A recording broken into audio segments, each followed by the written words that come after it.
when I actually started teaching, I took all the good from my my teachers that I loved, and I pushed all the other stuff aside from the teachers I hated, and utilised the things that they'd given me. It's the beauty about becoming a teacher is that everyone's been taught, so they know how they want to be in that field. They should know. Yeah, don't necessarily. Right. But yeah, so that's how I got into teaching, and then I went to Massey University, did an arts degree. And then later on, when I had the farm, what actually that market garden eventually, how that interrupted, actually became a restaurant in the backyard, a tea room and a restaurant, and I bought more land and I had a farm as well. So I was doing sheep, cattle, market garden. Yeah. It was the chook. There it is. She's finished. So I did some other papers, horticulture papers and animal husbandry papers and things at Massey as well. So that's how all that came about. But, academic qualifications are pretty overrated, actually. Life as the educator. That's right. I like that.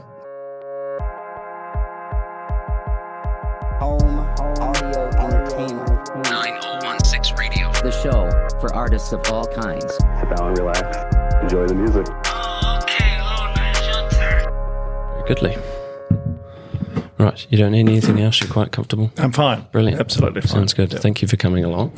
It's a pleasure, Kieran. How are you finding retirement? Do you feel like you've even retired? What are you doing with yourself these days? Well, the retirement really was only the 2 days a week, wasn't it, to cut out? So I'm still doing castle work. Sure, yeah. A little bit. When it's on, it isn't very often. Yeah, right. Although I am doing the ghost stories next Monday night. Which is? We have people come up and they pay to listen to ghost stories, and then we take we take them through the castle with a torch in the dark. Oh, brilliant! Oh, that's and quite then neat. Tell them the story of the castle in Larnac. Oh, cool. Oh, Larnac Castle. Yes, of course. Castle. Yes, that makes sense. Yeah. So you're still doing a bit of work there. Yeah. Still very good. Yeah. Cool. But as far as the other retirement goes, I'm wondering, how did I find the time to go to work 2 days a week? Yeah. It's funny, eh? Yeah. But you adjust pretty quickly to the new schedule? No, not really. It's pretty much the same. Pretty much, I'm okay now. I sort of was really missing it a lot. Yeah. And then I thought, they're all horrible anyway. I don't want to. Fair enough. Are you finding more time to create more or write more? What is your main focus at the moment? Are you finding yourself writing more, painting more? I'm still sort of in a bit of state of flux about it. I haven't got myself back into the mode that I really want to be in as far as my writing and art is concerned. Right. Although in saying that, I have done about 4 paintings in the last month, and which I'm sort of thinking, I am doing something. Yeah, so, and I'm sort of got too many books going at once, and somehow or other something came up on Facebook, and it had about the Frank Sargison short story competition, and I thought, that could be fun. Yeah.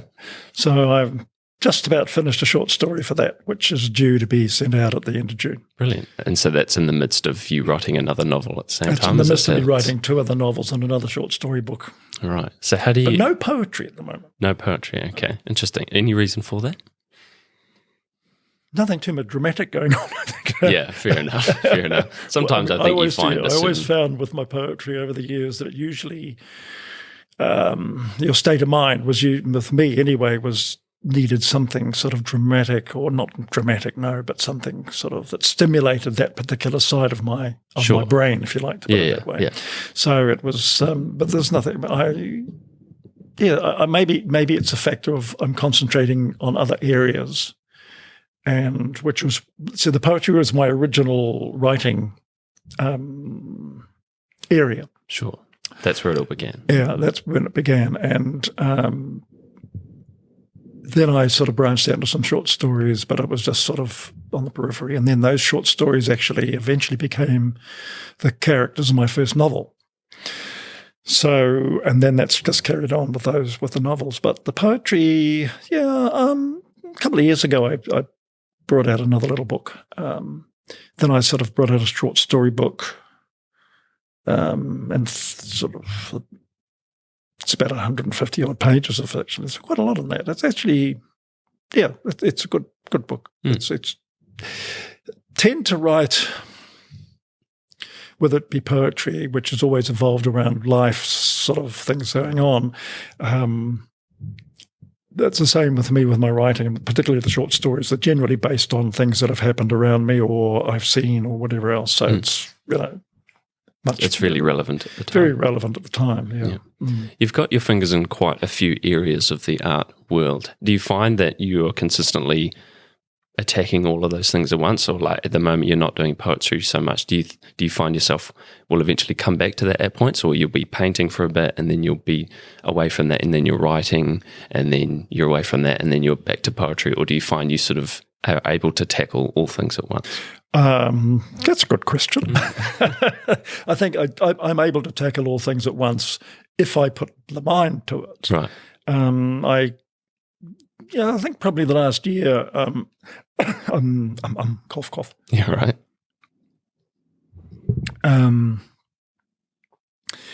Everybody, so many people thought they were going to do things during the COVID year, or that time of lockdown and everything else. And quite frankly, we didn't. Well, I didn't. Yeah. But then I gradually got back to it when we had exhibitions and things coming up. Years ago, with the poetry, what I did was I used to write poetry, and then I was doing a big exhibition in Wellington, and I wrote a poem to go with every painting. And the following year, I did another solo exhibition sponsored by Rothmans. I'm not allowed to say that. And I turned the catalogue poems into my first actual poetry publication, and adding a few more to it.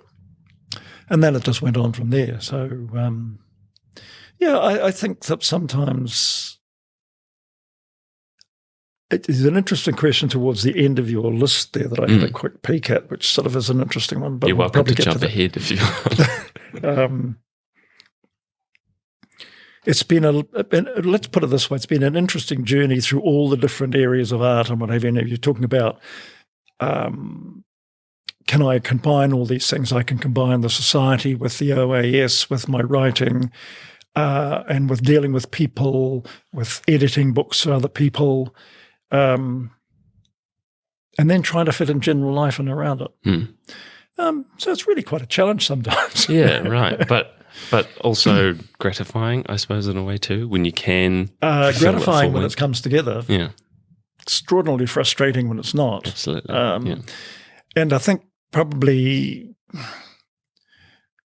not all artists are emotional people, though most of the ones I know are. And most of them get frustrated with parts of their lives and parts of their work.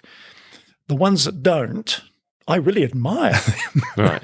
They can sort of focus on that's just their sort of little thing, whereas mine has never been exactly straightforward. Now, why am I telling you this? Let's get deep. That's interesting. Do you think the people that are not so emotional towards the work, like you say, have sort of transcended that point and found a place within the art world that is comfortable, or do you think that's just naturally that type of person? I think it's more just the personality of the people that they're able to do that.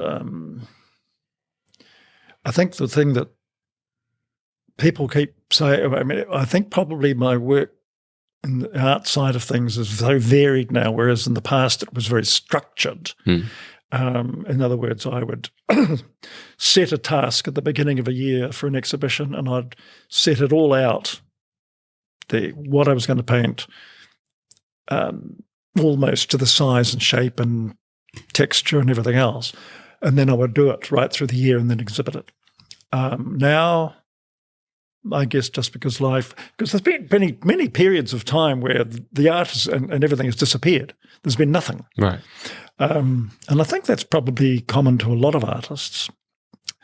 The reason I asked the question before about are you able to do you approach things all at once, or do you go back and forth between what you do? And I ask that because I'd find myself doing that. I'll be painting for a month or so, and then it becomes stale, and so I do podcasts for a while to take me away from that, and then I find the interest comes up again by taking time away from that certain thing. Yeah, I think that's a very good point, actually, Karen. I think that's something I do too at times. Or if I'm on the shorter span of it, I could be in the middle of writing and I go completely blank. So I'll turn around to my easel and my paint tables and things, and I will fiddle around with that. Not necessarily create anything dramatic. Yeah, for sure. Fiddle around with it. Yeah. And then I might wander off and do something else and then come back. And you can't expect everything that you make to be perfect as well. It might just be a chance to just express something then and there to take your mind away from something else. Or, right. Yeah. But going back to the object of what I was saying before about the exhibition side of things for years, and then everything disappeared for a long period of time. And it only actually really started to come back at around about 1995, which actually is quite a long time ago. It is now, isn't it? It's scary. When I say it like that. My whole and lifetime then it ago. went, and then it went away again until I moved from the north of the North Island to Oamaru, and then it came back. Right. And Oamaru is tremendously vibrant in its art and people and what happens there, and that was of great encouragement to get started again. And really, it sort of carried on from there. And then arriving in Dunedin, there was another couple of years where it was a bit of a blank, but only a small one, fiddly. But now it's sort of very steady. I suppose I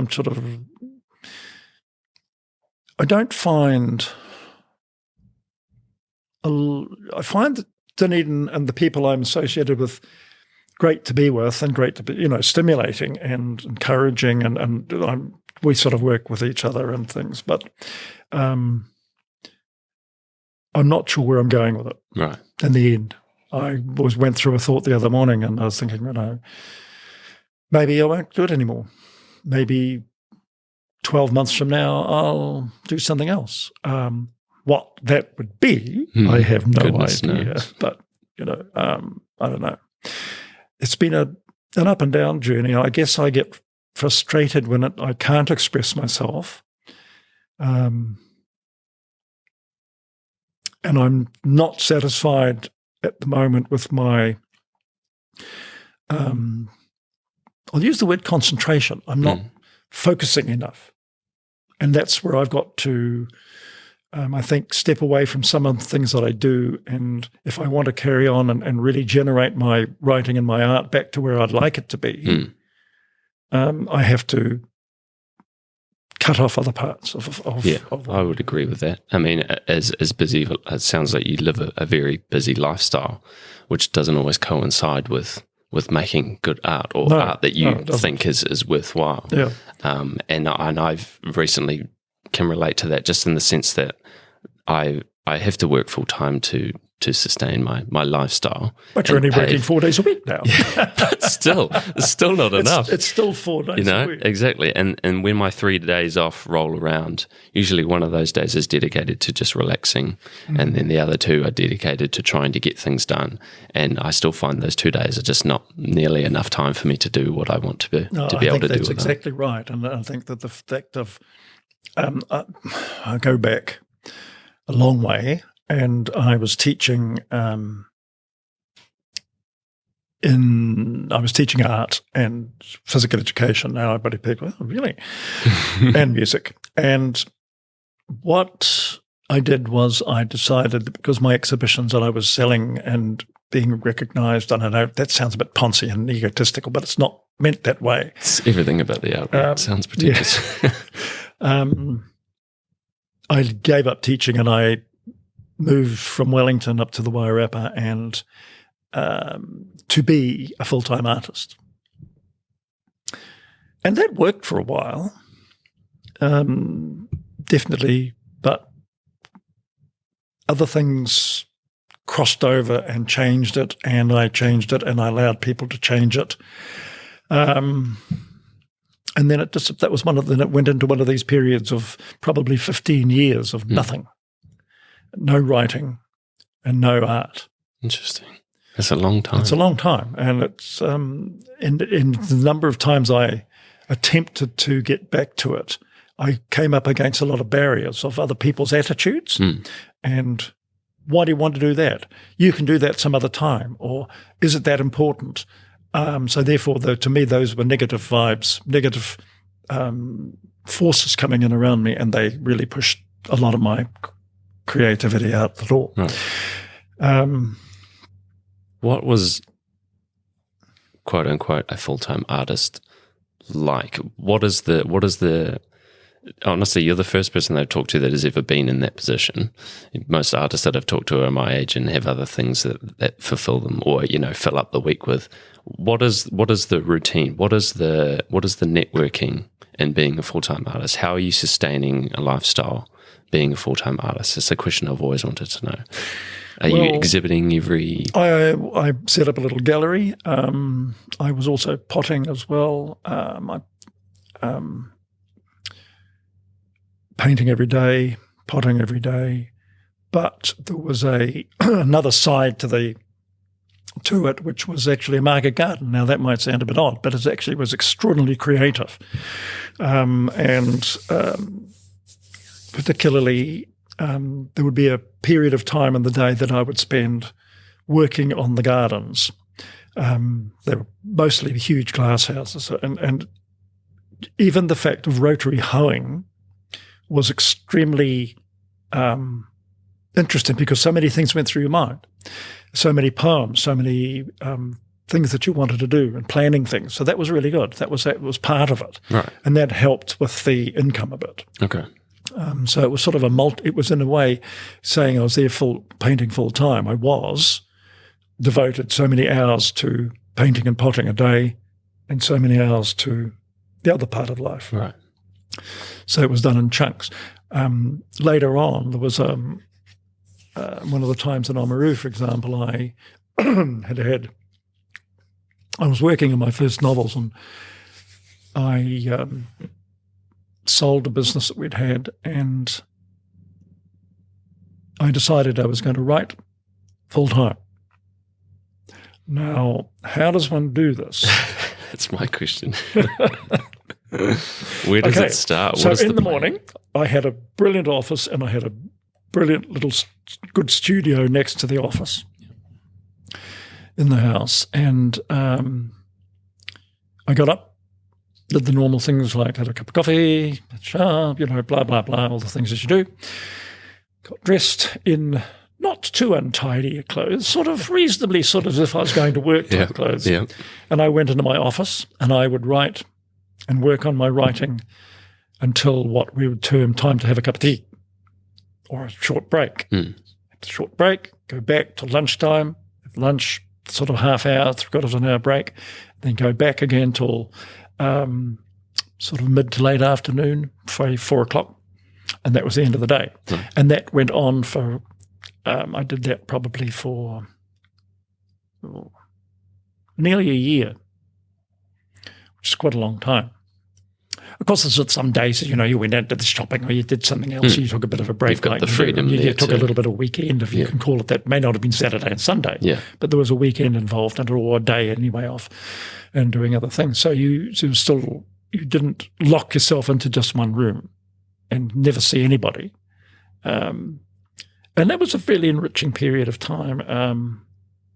My immediate thoughts there is, what were your expenses and where was the income for the whole year? That's my immediate thought, because Not telling. No, I know. You obviously don't have to disclose anything personal, but when I think of that, like, that sounds like the dream to me. If I can take what you've just said to me and do the painting instead of the writing, my mind immediately goes, okay, how do I pay for my rent? How do I do this and this? Where does the income start to happen? It was pretty difficult. Yeah. And something like writing a novel, it takes a very long time. Well, we survived okay. We had some resources, let's put it that way. Sure. And then that was interrupted by getting a contract to develop a place called the Vanished World in Dunedin up in the Maitaki Valley. And that was a 6-month contract, so that stopped that period of writing. But I'd got a major progress in that particular time. So, and then the writing, when we eventually actually moved to this place, had another business. Another cafe, and I'd spent a lot of time in hospitality, actually. Like, I've owned 10 restaurants and cafes over the years. Right, so you've had things in between your there's been things in between. progress. Yeah, Yep. a lot of things in between.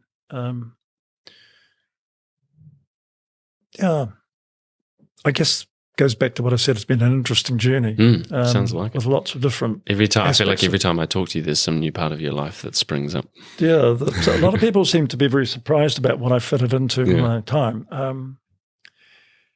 And I think that,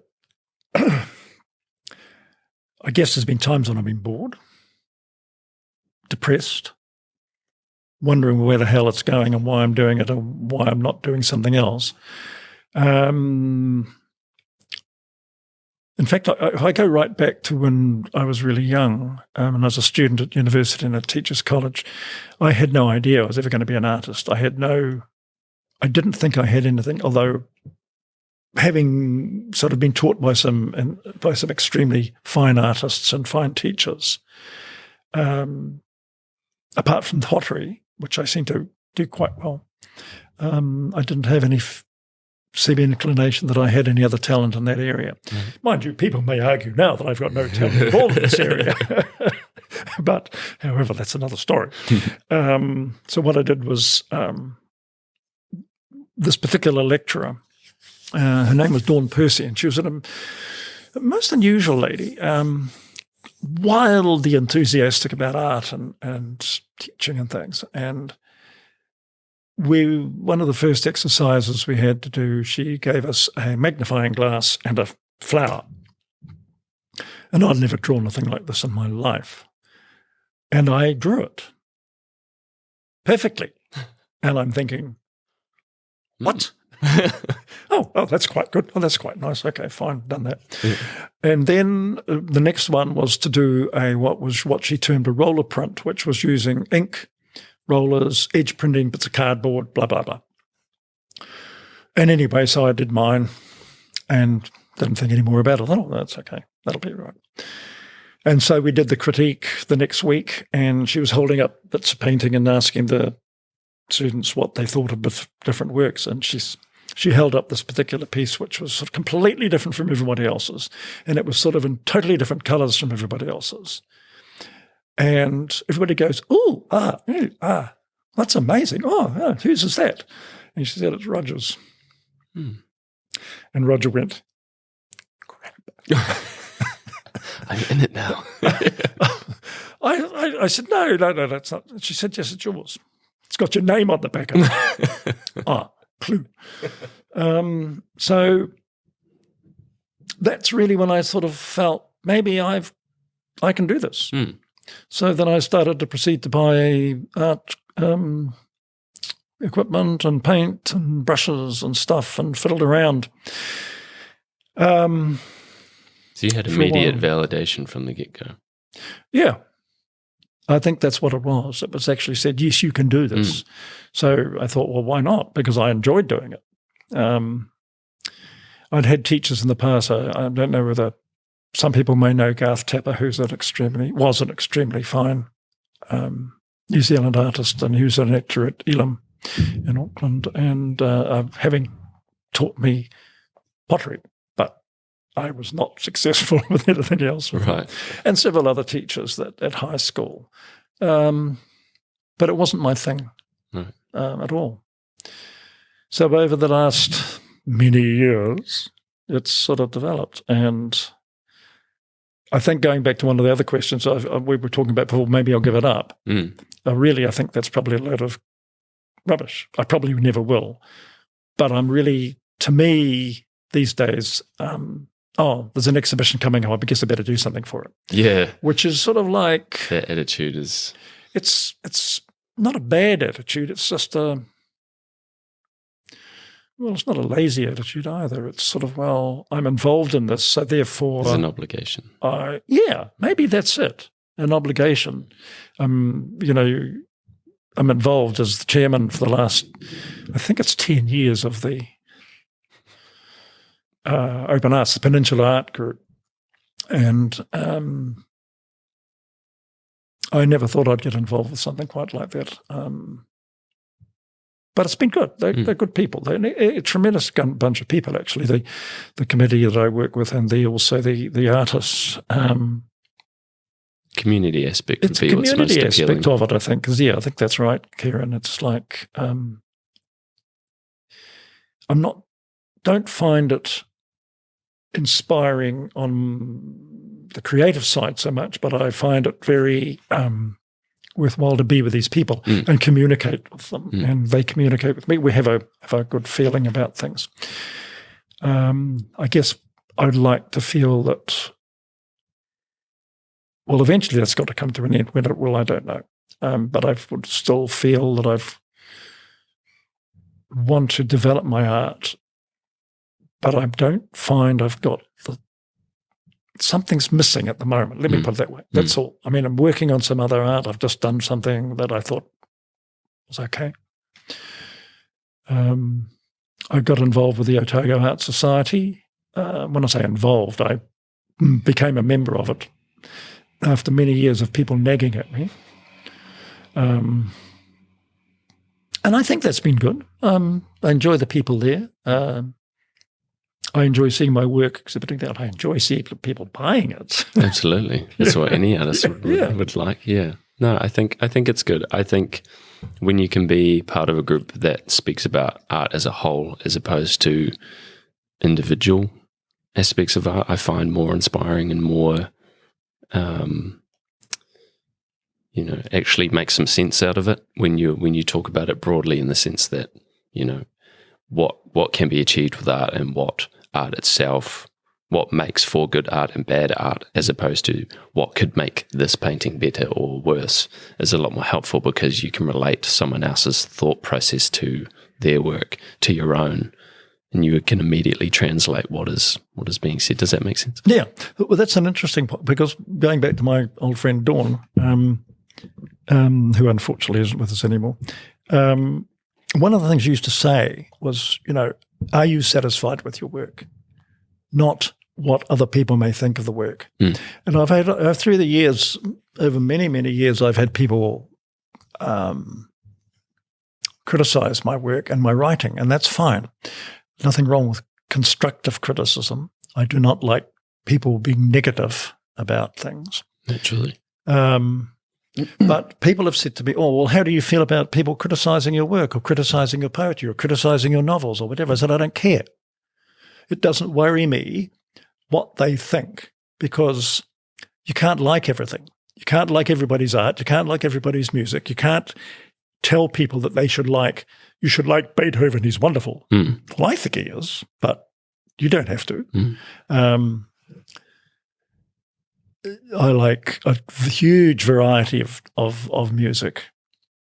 I can remember being thrown in one of my high schools I taught in. In fact, it was my first high school. I was head of the physical education department when a very young man I was at the time. And they said, what else can you teach, Roger? And I said, can you teach music? I said, and they said, well, can you? And I said, well, I can play the piano and I can sing and I can, okay, you've got some music classes. Just like that. And my music classes were, this was in a Eastern Bay of Plenty high school, and huge variety of kids. And my music classes were about 100 boys in a hall with a piano. And that's how I started to teach music. Right. So we worked out all sorts of different ways to encourage them or for me to encourage them to sing and to enjoy music and to understand music and to listen creatively to music and involve them in it. And that was sort of more my focus than actually, and it's the same with art. That's what when I taught art, it's the same way of encouraging them to experiment and be themselves and develop how they feel about it. Rather than too theoretical, yeah. I suppose, yeah. Do you find that it helped you musically by teaching? Did you help yourself by teaching class?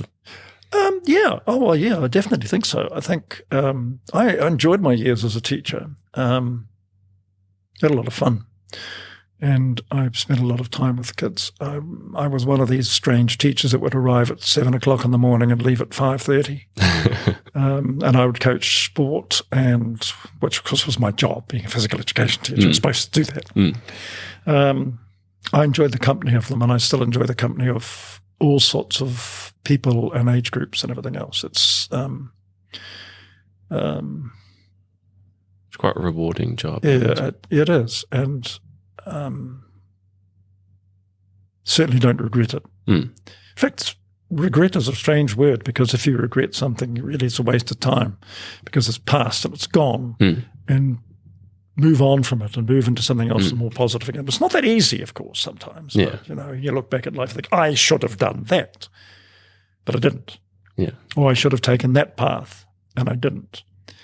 So you look at the path that you're on now and you say, how can I make the best of this path I'm on now and move forward and develop still what I've got and the time that I've got with fabulous people in a fabulous city, actually. I mean, people say, well, Dunedin, what are you doing down there? Well, heaps of things. Wellington, I think, was one of the most really great place to be, involved in art and creativity and things. It was fantastic. And Dunedin is different because, well, actually, Wellington's a long time ago. So there's been a lot of periods in between. But Dunedin is a very special place. Definitely. Yeah, definitely is. And I've been speaking to a lot of people lately in the tourism area because I was talking about Larnac Castle. And, well, I wasn't talking about it, just saying we do the ghost stories. Yeah.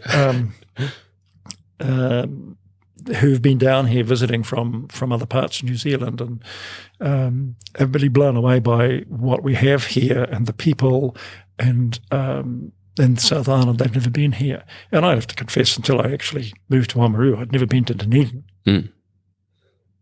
But it's special. Do you think that having lived in other places that it highlights that a bit more? Well, yeah, this is something when people ask me where I've lived and where I've been, and this is the strange thing when I'm talking to people like that, I'm welcoming people perhaps at the castle, even at Mega, and I'm a very nosy person. I question people and I ask them where they're from and what they do and that sort of thing. Where was I going with that? Dunedin. Yeah, and I'm able to relate to, because I've actually lived in so many different places. I've been in the Northland, I've been in Auckland, I've been in Coromandel, I've been in the Bay of Plenty, Waikato, Manawatu, Haurwhenua, Wairarapa, Wellington, Picton, South Canterbury, North Otago, and here. Not many places, really. Dunedin. And Dunedin. I forgot it. Oh, sorry. Yeah, and Dunedin. Yeah. Well, that's and actually, this interesting. is an interesting thing about it is that Dunedin has been. I have been here now on the peninsula. I have just moved into my 12th year living on the peninsula, which is the longest place I have ever lived since I left home when I was 19. Wow. So there's something Says right. something about it. Yeah. Says something that's Absolutely. right about it. Yeah. Well, that sort of answers one of the questions that I had here, which was, has Dunedin, I presume the reason that you've been here for so long is that Dunedin has sort of amplified your interest in the art world, or do you feel like it's home now? That's a very good question, because there are times when I think, will I move on? Is it time for me to move somewhere else and to develop something else?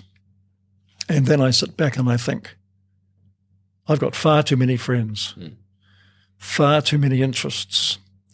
Where else could I live on such a beautiful city without spending $1 million? The only other place I'd probably move back to, well, there were a few smaller places I might move to, but generally the only other place I'd move back to would be Wellington, and I'm not going to do that. Yes, it has become my home and my city. Yes, I'm an Aucklander because that's where I grew up and where I was educated, well, partly educated. I didn't go to Auckland University, I went to Massey University. And that was over a period of different times as well. So it wasn't just all at once. I sort of broke it up into different things. Do you think there's been anything that's prevented you from doing what you wanted to do with art in Dunedin? No, there's not. There's nothing that's prevented me apart from me and my concentration on it.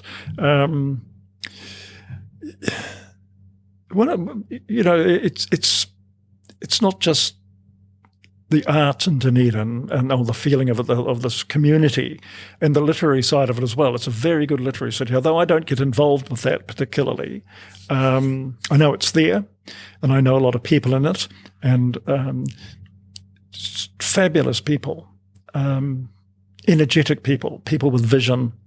I think that this is one of the interesting things here is that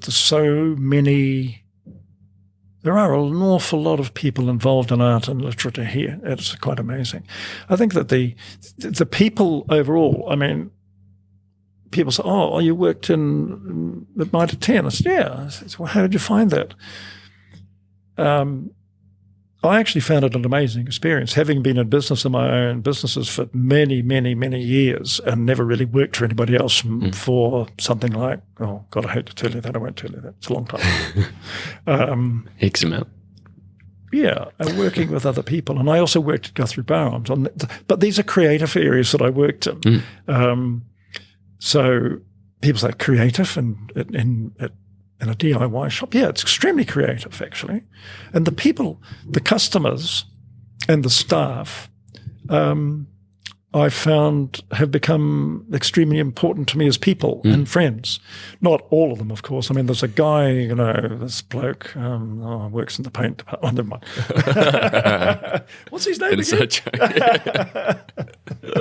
Very good. Yeah. No, great.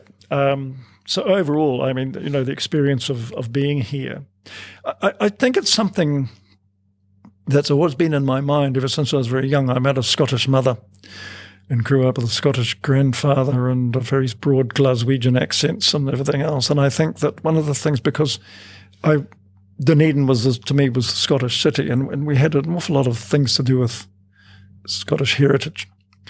And I guess I always wanted to try to live here and see what it was like. I've tried that. I'm going to go now. Yeah. Done and dusted. Yeah. No, seriously, that's and so I made it. I got here, and it's been well worthwhile. Yeah. Do you think in your career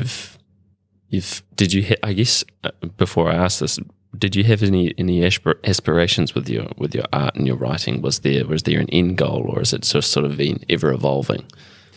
It's ever evolving, but there is an end goal to be better at it than I am now. And I think that's probably a bit of frustration at the moment because my concentration isn't quite focused enough. But I think that will come back. Yeah. Because I want it to come back. And if you want something desperately enough, you will make it happen. And like you mentioned before, you think that you may stop, but I think it will inevitably carry on. I've always thought that myself. I've always thought even if there's a period of my life where I'm not doing art anymore, I'm pretty sure I'm always going to come back to it. Like I'm deep in it enough now that it's just part of me and will eventually just come out of me at some point. I don't think there'll ever be a stage where okay, I'm done with this now. No, I think you're absolutely right, Karen. And I think that's the same with most of the people that I'm involved with in the art side of it. I mean, I know that a lot of them have periods of time where they're a bit blank. But I think that's the secret of motivation with them. With my people, our 70 or 80 members, I'm terribly annoying. I send them emails and sort of tell them what's happening or what I'd like to happen and how to see them, getting involved in things. And being artists, nothing happens immediately with artists. No. And nothing happens, you sort of say, for God's sake, get on with it. It's only a week away. And then suddenly it all comes together. Yeah. Yeah. You Yeah. don't want to rush these things. Yeah, for sure. So there's several sides to my character, and people often say to me, that I've done a lot of space. But I always think when I was younger, I'm not going to be involved in committees, and I'm no good at public speaking, I'm no good at that, and I can't do that. But unfortunately, I seem to be doing it all the time. So I don't know quite where it came from. My parents were extraordinarily confident people. In fact, far too much. Oh, what was I saying? Sorry.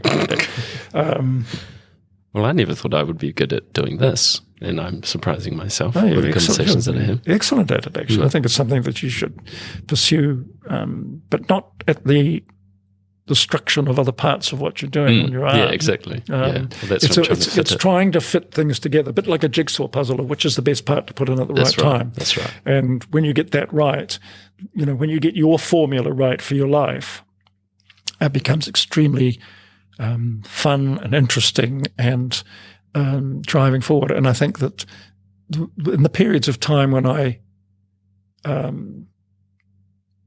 wasn't involved with it as I wanted to be, and it was always there in the back of my mind about it and wanting to do it. And I can remember just the other day, I should be able to remember just the other day. I hope so. Oh, I hope so. A thought came to me about, what if I actually hadn't said, there was a particular little hiatus in the late 1990s that was a bit of a problem, but that's okay, that passed. And if I hadn't said, let's take this path, or even before that hiatus, if I had taken a slightly different path that was there, I wouldn't be here in Dunedin now. And therefore, I guess it was my own strength of will to say, no, it's got to change. We've got to move and find something more. When I say we, I mean I'm talking more about myself. And I've had tremendous support,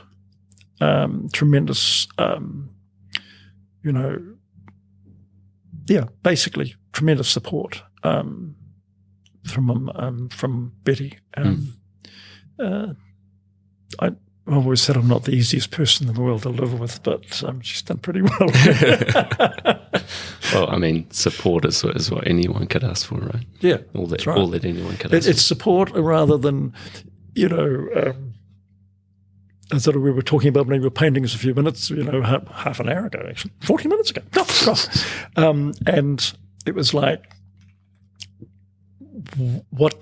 if somebody comes in and says, oh, that's really great, or wow, or maybe you should just do this.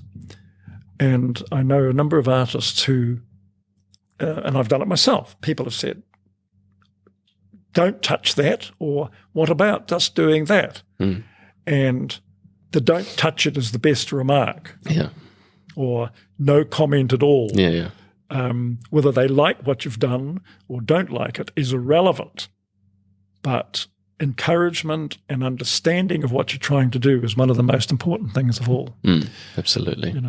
This is sort of an add-on point as to what I was trying to say before. We're talking about how to improve art, or just talking about art as a whole, as opposed to particular aspects of an individual's work. Exactly that point there, rather than saying to someone, oh, maybe you should put some red here or do a stroke here, saying, what more can be done? How can you open this further? How can you deepen yourself into this was exactly what, and then you make your own decisions. Yeah, that's exactly what Dawn Percy used to say to us. Make those decisions. Yeah. I had a massive argument the following year. I didn't have Dawn as my lecturer. I had another chap, and we had loggerheads the whole time because he was a totally different aspect of how he wanted things to be done. And that can be a bit bullshit at times, I suppose, and a bit reactionary, but only in the nicest possible way. Of course. Yeah, I think that's good. I think it's good to be able to let yourself make mistakes as well. I think Yes, a lot very of much, what has yeah. happened in my practice is that I've restricted myself from pushing things further for the sake of not wanting to make a mistake.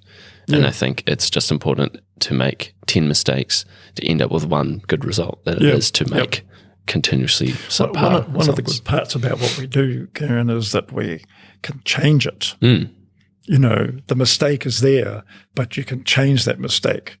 You can either scrape it off or paint over it Yeah, or adapt it. or adapt it. Yes, there's several ways of going Yeah, about it. absolutely. Whereas with pottery, it's a little bit different. You know, once it falls off the wheel or, you know, your piece of clay dissolves. It's quite a literal. well, I'll start it again. Yeah, exactly. If it crumbles to pieces, it's not exactly a creative choice. I remember once that what I used was a wood-fired kiln, and I'd built this kiln. It wasn't a huge one, and sometimes the firings would take hours and hours and hours and hours. You know, the bisque fire not as much as the glazing fire, but I remember some disasters coming out of the kiln, and I just sort of think, oh, what am I going to do with this? So I'd stand it in the corner of my gallery, and people would come, oh, that's amazing. Can I buy that? You haven't got a price on it. Yeah, of course you can buy it, yes.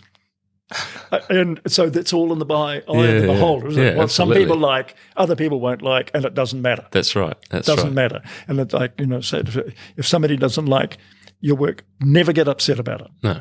And if somebody doesn't like your poetry or doesn't like anything else, don't get upset about it. Sometimes they might say something that clicks a little switch and thinks, well, maybe if I change that word or do that word or something else, it might be better.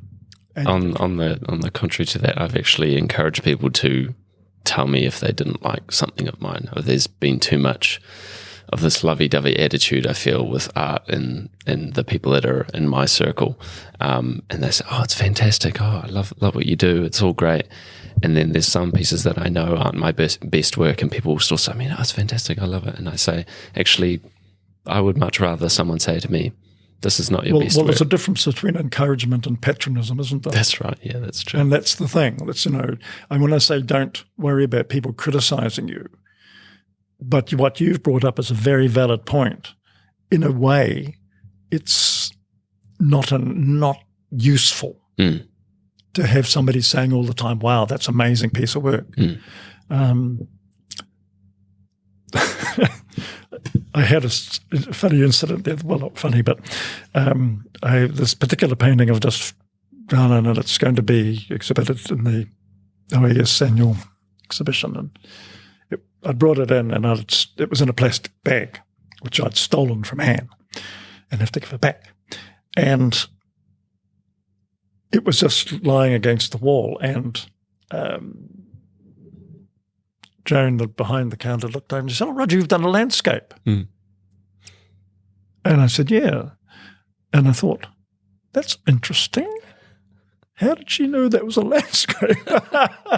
Right. Oh, that's fascinating. Yeah. So actually it was you've done a landscape this time, which actually what is said that at the moment I know people look at my work and say, oh, you've done this. Oh, you didn't do that before. What? And so really it's a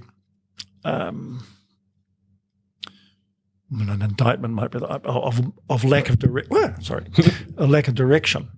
I'm not really directing my art in any particular direction. So I suppose maybe I'm going back to experimenting, changing and looking at doing different things again. I've just gone back to using oils.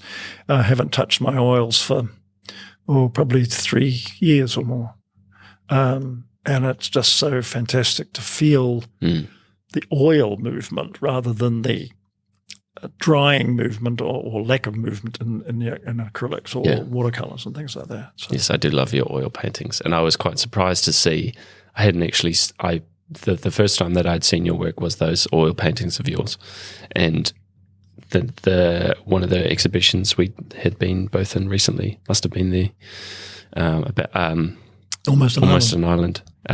You had one of the street work with the buildings, the bird's eye view work, and I don't think I'd seen that of yours before, and I had sort of gazed past it without realizing that it was yours and had come back to it and thought, oh, that is Roger's. Yeah. It is quite vast. It's what you something I've do. actually done a lot of. I've done a lot of those sort of over, not exactly the same as those all the time, but going back to that first piece or that I told you about in the critic, which was totally different from everybody else. But the actual topic was buildings, was a city scene. And maybe it keeps sticking in my mind.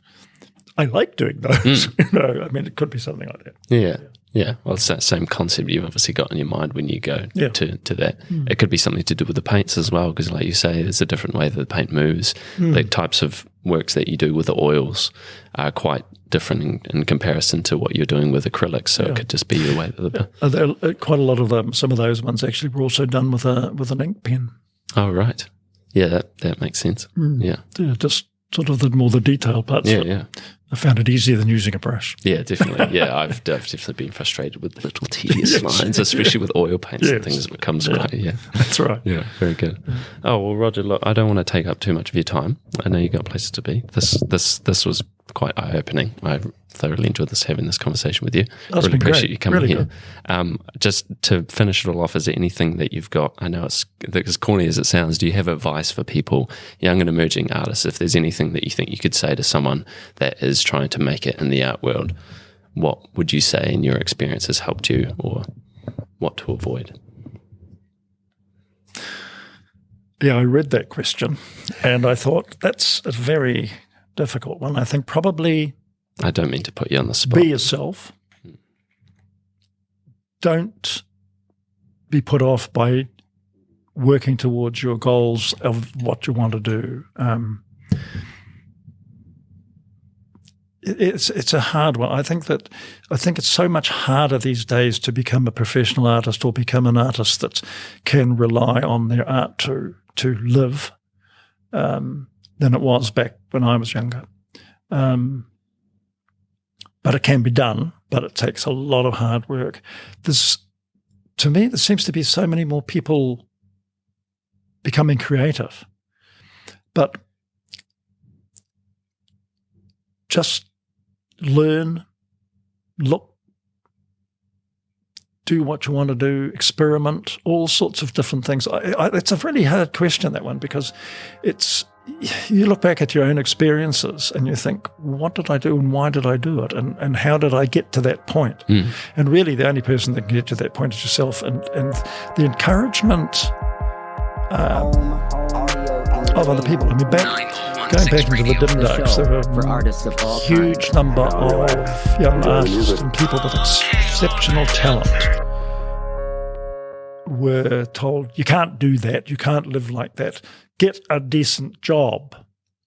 Well, if you want to be an artist and work out how you're going to go and do it and how you're going to live, how you're going to experience your life, how you're going to make sure that you eat and drink and are warm and comfortable and have something in your mind where you're going, your direction. But I think the word comfortable with yourself and what you're doing. And if somebody questions you about it, don't necessarily have an answer because you may not have one ever. And that doesn't matter. Thanks, Karen. It's been great. I love it. Thanks, Roger. Okay. Cheers. Bye, everyone.